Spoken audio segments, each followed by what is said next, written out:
Hi, so I am talking about keratin and perms. A lot of people will go out and get a perm without actually knowing what it does to the structure of your hair, and so I am going to be talking a bit about that.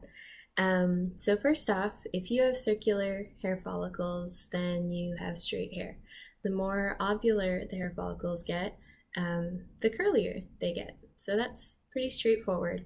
However, all hair is made up of keratin, which is a fibrous structural protein. It's responsible for the makeup of hair. In animals, it's responsible for the makeup of horns and claws and things of that nature. Keratin is very rich in the amino acid cysteine, and cysteine has sulfur atoms on it. So when two cysteines interact with each other, like this is a keratin molecule, this is another keratin molecule, these sulfur atoms will form a disulfide bond. When enough of these keratins do so, eventually they create stronger and longer helices, and you have a strand of hair. However, when we perm these strands of hair, these disulfide bonds, however strong they may be, are susceptible to breaking, and that's what we do with the perm. We introduce reducing agents to these disulfide bonds. They break the bonds, and these sulfur atoms will protonate with hydrogen.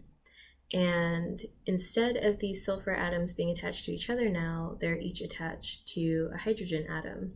And so the keratin molecules are able to freely move around.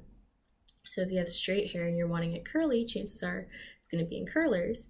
And the sulfur atoms will then be able to slide past each other instead of being attached to each other. And then your hair will be able to take that shape. If you have curly hair, you're going to be combing your hair to make it straight, and your hair will take that shape.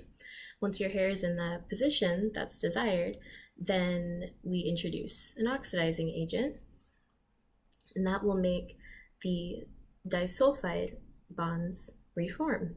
But then your keratin will lock in its new position instead of the old position.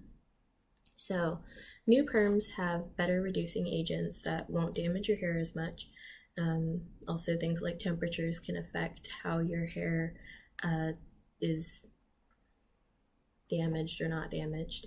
But now you know your options before you go out and get a perm. So hopefully this was helpful in that.